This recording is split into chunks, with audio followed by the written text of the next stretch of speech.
Menurut Mas Arif sendiri, bagaimana tentang urbanisasi Madura itu sendiri? Oke, terima kasih buat Mas Aljas. Saya juga perlu klarifikasi sebenarnya kalau saya dibilang sejarawan akademisi tidak. Kebetulan sebenarnya udah lama juga masyarakat Madura ini punya aktivitas urbanisasi. Karena hari ini kalau kita lihat kan akhirnya kita banyak juga berpusat di kota-kota besar. Maka kita harus menerima konsekuensinya gitu. Iya, kita harus menyesuaikan dengan tempatnya gitu. Akhirnya kita juga harus dinamis gitu. Ini terlepas dari bagaimana akhirnya kita menjadi pro kontra terhadap bagaimana kita mempertahankan identitas kebudayaan gitu ya. Assalamualaikum warahmatullahi wabarakatuh. Alhamdulillah bertemu dengan saya lagi, Aljas Saniha, di podcast Kutub kali ini. Dan pada podcast Kutub kali ini kita akan membahas tentang sejarah urbanisasi Madura. Tentunya dengan seorang sejarawan akademisi, yaitu Mas Arif sendiri gitu. Baik, Mas Arif, apa kabar? Alhamdulillah baik. Sekarang kita akan membahas tentang urbanisasi Madura gitu. Bagaimana sejarah urbanisasi Madura? Menurut Mas Arif sendiri, bagaimana tentang urbanisasi Madura itu sendiri? Oke, terima kasih buat Mas Aljas. Saya juga perlu klarifikasi sebenarnya kalau saya dibilang sejarawan akademisi tidak. Kebetulan saja saya kuliah di jurusan Sejarah Kebudayaan Islam UIN Sunan Kalijaga, dan saya punya ketertarikan dengan sejarah bisa dibilang sejak saya masih duduk di bangku sanawiyah ya, atau di bangku sekolah menengah pertama. Pertama, kalau soal sejarah urbanisasi masyarakat Madura gitu kan, itu sebenarnya sudah lama gitu ya. Soal urbanisasi itu kan kalau kita definisikan secara sederhana itu kan aktivitas perpindahan ya, yang dari desa ke kota ya untuk kepentingan ekonomi. Itu biasanya urbanisasi selalu lekat dengan hal itu. Nah, untuk masyarakat Madura sendiri, perpindahan masyarakat Madura itu sebenarnya sudah ada sejak lama gitu. Artinya bahwa masyarakat Madura selalu punya aktivitas untuk ke luar Madura, entah itu untuk kepentingan ekonomi, bahkan politik ya. Kalau kita coba runut dari awal, saya pernah menemukan catatan bahwa di abad ke-12 sebenarnya masyarakat Madura itu melakukan perpindahan itu sebagai laskar bayaran di Kediri gitu. Sebagai pasukan gitu. Sebagai pasukan bayaran di Kediri. Terus kemudian ketika abad 17 ya, ini menarik karena kebetulan kita di Jogja ya Mas Aljas ya. Itu pada abad 17 itu tepatnya pada masa Sultan Agung, ada sekitar 4.000 atau 40.000 ya, itu mohon dikoreksi nanti kalau ada yang lebih tahu ini. Itu dari Madura pindah ke Mataram Islam ya, Mataram Islam di Pleret. Nah itu pindah karena di dalam tanda kutip diboyong oleh Sultan Agung dari Madura, karena Kerajaan Tengah itu ditaklukkan oleh Sultan Agung, dan kemudian banyak masyarakat Madura yang pindah ke ke Jogja. Terus kemudian nanti di Jogja sendiri itu banyak sebenarnya tempat yang namanya itu lekat dengan Madura gitu. Contohnya di Banguntapan ini, kalau ini ada namanya Desa Sampangan ya. Desa Sampangan. Terus di sekitar keraton itu ada tempat namanya Sosro Menduran gitu ya. Sosro Menduran. Nah, masyarakat Madura itu tinggal di situ sebagai keamanan gitu ya. Itu oleh keraton diangkat sebagai orang yang menjaga keamanan gitu. Bukan benteng gitu. Bukan benteng karena orang-orang Madura dari dulu juga dikenal sebagai masyarakat yang bisa disewa tenaganya, ya bisa dalam hal rangka perang ataupun menjaga keamanan gitu. Kemudian di Jogja sendiri juga kan sampai hari ini Mas Aljas juga tahu ya, ada banyak sekali orang-orang Madura yang di sini ya entah itu untuk menempuh pendidikan, bekerja gitu. Nah, yang menarik dari urbanisasi ya, kalau kita ngomong urbanisasi masyarakat Madura, kalau kita ngomong di Jogja itu ada banyak sekali masyarakat Sampang sebenarnya.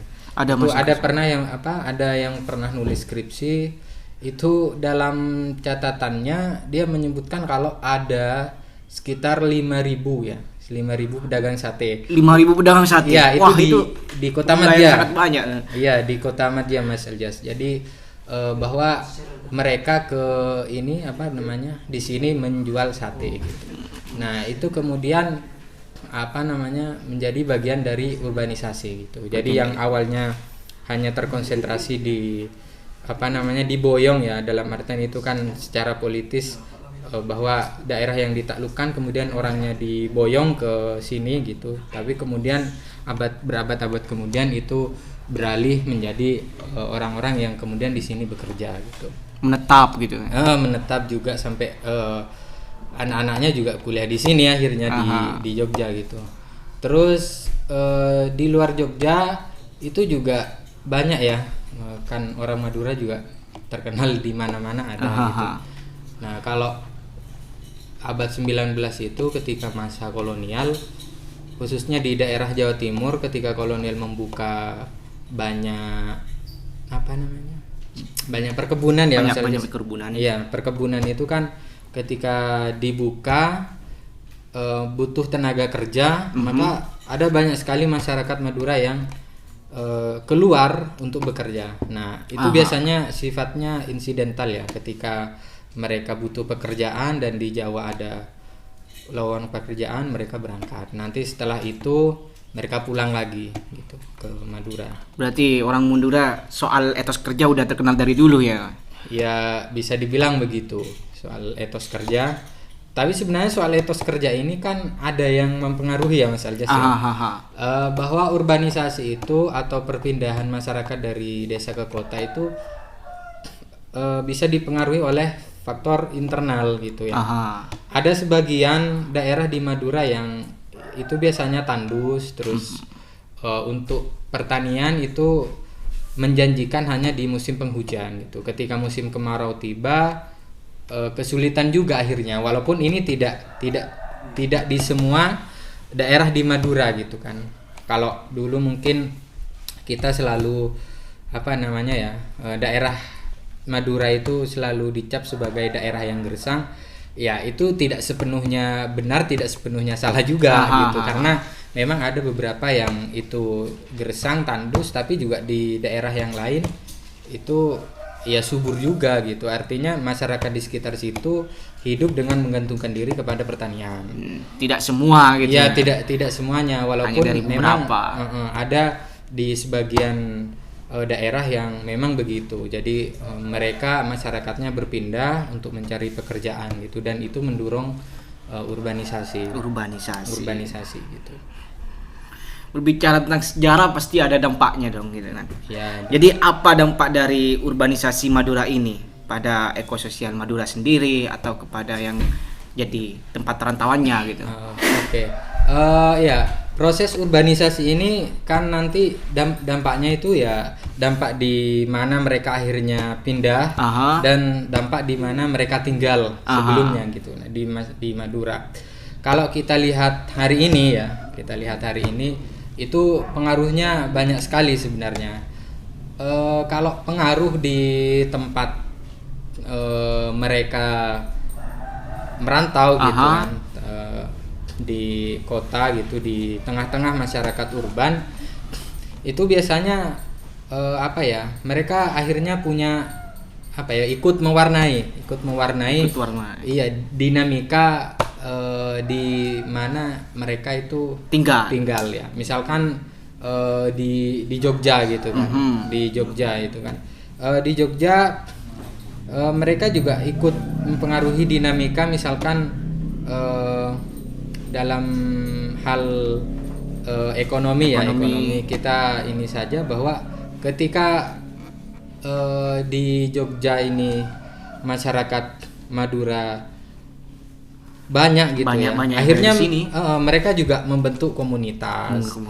Komunitas, entah itu sifatnya mereka sebagai syarikat dagang atau mereka sesama orang-orang dari daerah asal yang sama gitu. Akhirnya mereka juga nantinya ketika mereka di Jogja misalkan ada kesulitan gitu. Ada kesulitan, nah itu mereka juga akan saling membantu. Nah, ini signifikan sebenarnya kalau kita lihat pengaruhnya di ekonomi ya Mas Aljas. Apa namanya ya? Ini juga akan sangat berpengaruh terhadap dinamika ekonomi. Misalkan masyarakat Madura yang ada di sini itu mereka ada yang jualan sate, terus kemudian ada yang jadi tukang cukur gitu. Artinya kan ini hal-hal yang sifatnya informal gitu ya. Jadi akhirnya ada banyak profesi informal yang banyak ditempati oleh masyarakat Madura gitu, dan ini juga akan berdampak misalkan dari interaksi masyarakat Madura dengan masyarakat asli di mana mereka tinggal gitu. Nah, untuk dampak di mana mereka berasal itu biasanya mereka akan membawa hal-hal yang mereka tahu di tempat rantau. Misalkan ketika di rantau mereka tahu soal pendidikan. Soal pendidikan bahwa ya pendidikan itu penting. Di Jogja kamu bisa kuliah ini di sini ya dengan biaya segini. Nah, terus ketika ke rumah mereka cerita. Nah, akhirnya kan ada banyak juga yang akhirnya tertarik untuk melanjutkan pendidikan. Nah, ketika melanjutkan pendidikan otomatis kan ini sebenarnya dampak positif ya buat daerah asal.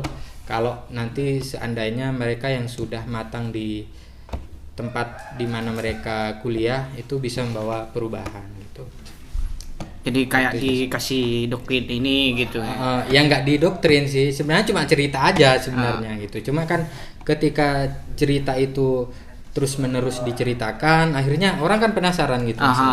Orang penasaran, oh iya ya pengen ke Jogja gitu. Nah, di Jogja ada apa gitu. Tapi tetap saja itu juga muka struk juga. Iya, nanti lama-lama memang gitu, walaupun awalnya itu sebagai cerita. Gitu. Lama-lama cerita. Awalnya cerita lama-lama jadi ini gitu. Iya. Jadi sesuatu yang dipercaya. Gitu. Terus kan antara culture dari Madura sendiri terus ke culture di mana dia akan tinggal gitu, di mana tempat dia merantau itu kan berbeda. Lalu kemudian bagaimana orang-orang Madura gitu khususnya cara menyesuaikan diri dengan tempat dia tinggal gitu. Kalau misalkan soal penyesuaian kebudayaan, kadang memang ada yang ketika masyarakat Madura dia pindah entah ke Jogja gitu, itu biasanya awalnya tuh shock culture. Jadi apa yang tidak mereka temui di kebudayaan mereka, di keseharian mereka di Madura, itu mereka ketemukan di Jogja gitu. Dan awalnya biasanya kaget nih. Nah, tapi biasanya yang saya alami sendiri terus ketika cerita dengan teman-teman, entah teman-teman yang sekampus atau yang sudah lama di sini atau bahkan yang tua-tua di sini ya, mereka akhirnya tetap menyesuaikan gitu. Karena mau tidak mau ya mereka tetap tinggal di sini. Menyesuaikan tapi tidak menghilangkan identitas mereka sebagai orang Madura gitu. Gitu Mas Alyas. Tapi ada yang menarik lagi gitu. Ketika orang Madura sudah urbanisasi ke perkotaan, kemudian dia menetap di sana dan berkeluarga di sana, melahirkan anak. Anak-anak orang Madura ini sehingga kehilangan akar kebudayaan gitu. Itu banyak loh. Contoh-contoh yang seperti itu. Ada banyak anak-anak orang Madura yang bingung dia sebenarnya kebudayaannya apa sih gitu. Apa dia masih orang Madura tapi dia tidak pernah menjamah Madura sama sekali gitu. Kalau soal itu kan dalam urbanisasi hal yang biasa gitu ya. Hal yang biasa, artinya konsekuensi besar dari orang yang pindah dari desa ke kota akhirnya menetap tinggal di sini gitu kan. Dia ikut dalam lingkaran pertumbuhan dan perkembangan ekonomi industri itu. Ya akhirnya memang mereka konsekuensinya akan kehilangan beberapa hal gitu ya, utamanya kaitannya dengan identitas dirinya gitu. Kadang ya mereka yang lahir di sini, besar di sini, tetapi orang tuanya orang Madura gitu. Itu mereka juga sebenarnya ketika mau mendefinisikan dirinya sebagai orang Madura gitu, itu ya suka bingung gitu karena ada yang malah nggak bisa bahasa Madura gitu. Banyak kasus seperti itu banyak. Iya, cuma kan gini Mas Alias, artinya itu sebagai konsekuensi, apalagi hari ini ya. Hari ini kita kan ada di tengah masyarakat industrial ya. Iya. Ya itu konsekuensi yang sifatnya ya emang itu konsekuensinya kayak gitu. Jadi kalau dipermasalahkan ya ini sebenarnya bukan masalah gitu. Cuma memang kadang disayangkan bahwa ya seharusnya nggak gitu dong, nggak hilang gitu akar kebudayaannya, misalkan walaupun dia sudah lahir dan besar di sini karena leluhurnya dia orang Madura gitu. Ya itu biasanya cuma ya disayangkan aja gitu karena ya mau tidak mau itu kan konsekuensi sebenarnya Mas. Tapi ya kalau bicara akar kebudayaan gitu, maksudnya nenek moyang kita dari Madura atau dari mana saja gitu, itu kayaknya konstruk gitu. Jadi kita kan walaupun berbeda-beda tempat gitu, berbeda-beda suku, kita tetap dari gen yang sama, Homo sapien gitu. Itu gimana? Ya kalau itu kan akhirnya kita menarik diri ke waktu yang jauh gitu ya.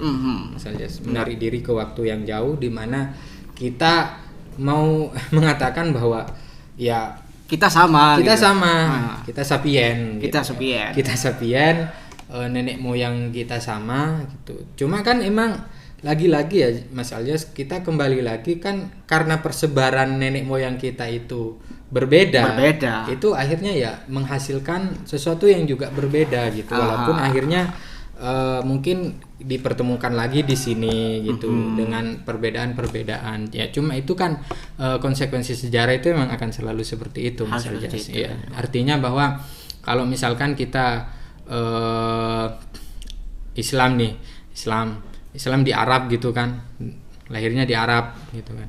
Ketika dia ke Indonesia, dia punya corak berbeda dengan yang di Arab gitu. Itu kan ya itu udah konsekuensi sejarah gitu. Walaupun dia lahirnya di Arab gitu, ketika proses sejarah berjalan sekian abad, dia ada di sini di Indonesia punya corak yang berbeda ya itu konsekuensi gitu.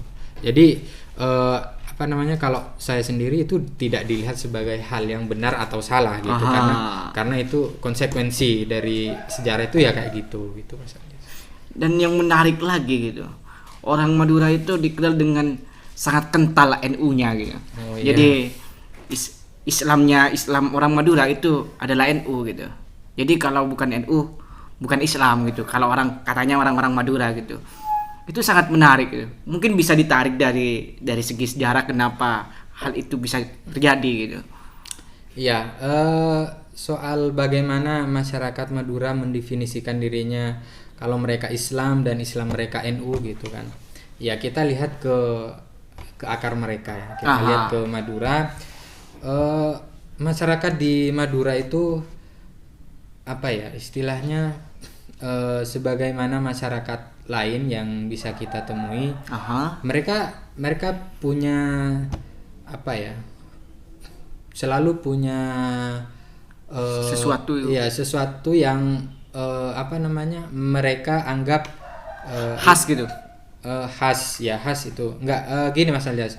Masyarakat Madura Madura, kalau kita kembali ke bagaimana mereka mendefinisikan diri sebagai Islam yang NU gitu, itu kan bisa ditarik ke sejarah bahwa ya ketika masyarakat Madura mengenal Islam gitu, masyarakat Madura kan selalu punya tokoh ya Mas Alyas ya.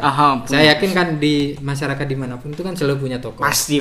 Nah, tokoh yang ada di masyarakat Madura itu selalu tokoh yang kalau kita lihat dari sejarahnya itu, bahkan kalau ini akhirnya kita membahas ke NU ya Mas Alyas ya, itu kan Kiai Haji Khalil Bangkalan itu kan orang yang sangat besar jasanya dalam membidani kelahiran Nahdlatul Ulama itu. Nah, ketika masyarakat Madura punya punya penghormatan yang begitu besar atas satu tokoh, maka ajaran-ajaran ya, entah itu sikap, perilaku ataupun kebiasaan-kebiasaan yang dilakukan si tokoh ini akan menjadi pegangan gitu. Menjadi pegangan. Nah, akhirnya karena memang di masyarakat kita tokoh-tokoh yang kita hormati itu berlatar belakang NU, dan masyarakat Madura itu kan punya rasa kepemilikannya itu Mas. Rasa kepemilikan. Iya. Rasa kepemilikan dan bangga dengan apa yang mereka miliki, itu yang akhirnya membuat mereka secara bangga mendefinisikan bahwa ya saya Islam, Islam saya NU gitu. Ini milikku gitu. Iya NU, saya Islam dan Islam saya NU gitu. Bisa dibilang begitu. Satu pertanyaan terakhir gitu. Mungkin ini juga dari segi sejarah gitu. Saya juga belum tahu ini hanya mitos sejarah atau betulan gitu. Orang Madura ini dikenal sebagai orang yang ikut-ikutan atau cari aman. Jadi ketika Majapahit berkuasa, maka orang Madura juga ikut ke Majapahit gitu. Ketika Belanda berkuasa, orang Madura juga ikut ke Belanda. Dan ketika merdeka yang menjadi Indonesia, orang Madura juga ikut ke Indonesia gitu. Apakah benar gitu? Enggak. Soal klaim-klaim seperti itu ya Mas Anas ya. Ini kan sebenarnya juga itu siapa yang bilang kayak gitu kan. Jangan-jangan itu hanya klaim. Kalau kita lihat memang masyarakat Madura itu dari waktu ke waktu ya, dari sejarahnya mereka juga sebenarnya dinamis. Masyarakat Madura itu dinamis ketika mereka ada di luar wilayah mereka gitu. Mereka sangat dinamis sekali. Artinya bahwa kalau mau dibilang mereka cari aman, ketika Majapahit berkuasa mereka ikut Majapahit gitu kan. Ya kita lihat dulu nih, ikut Majapahit itu dalam rangka apa gitu kan. Kalau kita tilik sejarahnya itu kan ya mereka sebagai tenaga yang akan membangun Majapahit, membabat hutan dan membangun kerajaan itu kan. Iya, jadi ya itu konsekuensi lagi-lagi ya konsekuensi gitu, karena mereka jadi tenaga yang ikut membuka ini, ya akhirnya mereka punya pilihan kan untuk tetap tinggal atau mereka pulang ke Madura sendiri gitu. Dan sampai hari ini ketika mereka masyarakat Madura di hari ini gitu kan, ketika kita udah merdeka, ya masyarakat Madura menjadi bagian dari Indonesia gitu. Bagian dari Indonesia. Kenapa ya? Karena itu tadi Mas Alyas, kalau kita ini katanya masyarakat Madura itu Islamnya NU gitu kan. Kalau akhirnya mereka punya penghormatan yang besar kepada Hadratus Syekh Hasyim Asy'ari ya, Haji Hasyim Asy'ari itu kan ya, Haji Hasyim Asy'ari itu punya rasa cinta yang luar biasa sekali terhadap NKRI gitu, dan masyarakat Madura juga akhirnya bisa mengikuti itu gitu kan. Jadi ya ini bukan soal cari aman atau enggak sebenarnya, tapi kan sejarah itu kan berjalan, kemudian dia menjadi dinamis gitu kan. Mau tidak mau orang yang ada dalam sejarah itu, roda sejarah yang berputar, aktor sejarah yang berputar itu kan mereka juga akhirnya harus dinamis nih. Ketika mereka dibutuhkan di Majapahit ya mereka ke Majapahit, ketika mereka dibutuhkan oleh Indonesia ya mereka juga ada gitu. Iya, walaupun untuk membicarakan hal yang bersifat sejarah ya, itu kan kita butuh banyak literatur gitu. Itu bisa nanti dicari secara lebih lanjut, tapi ya secara umum kita bisa bahasakan seperti itu Mas. Soalnya konon kalau kita ditanya siapa yang menciptakan nama Majapahit, itu orang Madura ya. Jadi orang Madura ketika membabat hutan, dia makan buah maja gitu. Kemudian dia pahit gitu. Jadilah Majapahit. Ya. Itu lagi hal-hal seperti itu kan sebenarnya hal yang secara ini tersebar secara lisan ya Mas. Artinya kalau untuk berkaitan dengan hal-hal besar terkait dengan penamaan kerajaan apa segala macam ya, kalau benar-benar mau otoritatif ya itu cari naskahnya, dibaca gitu kan. Ya naskahnya jangan cuma satu tapi banyak gitu kan. Ketika di sejarah itu kan ya kita cari sumber dulu, ya verifikasi dulu gitu kan. Nanti komparasi dulu, nanti baru ditulis gitu kan. Cuma itu kan akhirnya ada di cerita gitu. Kalau ya awalnya dari makan buah rasanya pahit dibuang, dan ketika dibuang ini nanti namain Majapahit aja nih itu kan, karena yang keluar waktu itu adalah suara ya saya makan buah rasanya pahit, ini buah Majapahit gitu. Jadilah Majapahit. Nah. Jadi kita kalau membahas sejarah harus banyak referensi gitu ya. Harus banyak referensi Mas Aljas. Jadi kan ya kita akhirnya kita tidak serta-merta punya kesimpulan yang sembrono gitu ya, terkait juga dengan urbanisasi masyarakat Madura ini gitu kan. Kalau misalkan mau ditanya sejarahnya ya sebenarnya udah lama juga masyarakat Madura ini punya aktivitas urbanisasi. Karena hari ini kalau kita lihat kan akhirnya kita banyak juga berpusat di kota-kota besar. Di Jakarta hari ini akhirnya rumor yang terkenal, kelontong nih Jakarta nih, nggak mau di Jakarta nih, ke Jogja nih sekarang kelontong nih, nanti mungkin kemana gitu kan. Tapi itu kan bukan hal yang asing sebenarnya, karena masyarakat Madura udah dari dulu juga gitu dengan berbagai kepentingan, dan akhirnya ketika sejarah sampai hari ini mereka jadi bagian dari urbanisasi. Gitu, jadi apa yang kita dapat dari tadi sebenarnya sebuah konsekuensi gitu ya. Kalau kita urbanisasi itu berjalan, maka kita harus menerima konsekuensinya gitu. Harus menyesuaikan dengan tempatnya gitu. Akhirnya kita juga harus dinamis gitu. Ini terlepas dari bagaimana akhirnya kita menjadi pro kontra terhadap bagaimana kita mempertahankan identitas kebudayaan gitu ya Mas Aljas ya. Tapi kan secara umum dalam hal yang luas kita lihat ya urbanisasi berjalan, akhirnya semuanya dinamis, kita menjadi bagian dari urbanisasi dan kita juga ikut menjadi dinamis gitu Mas. Pesan terakhir untuk orang-orang Madura yang ada di kota rantau gitu gimana? Jangan pesan terakhir. Kayak ini ya udah kalau itu pesan perdana.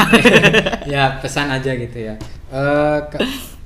Sebagai sebagian dari, karena saya juga terlahir dari Madura, juga besar di Madura walaupun akhirnya menghabiskan banyak waktu juga di Jogja gitu.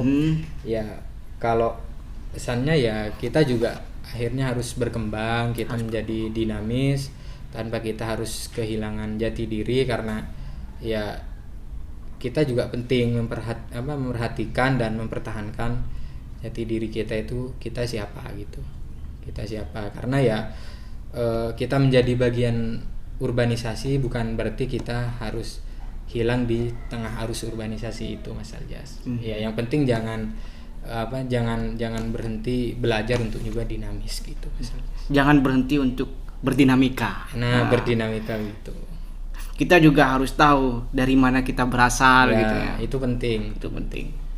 Kita memiliki darah Madura, maka kita adalah orang Madura gitu. Itu penting.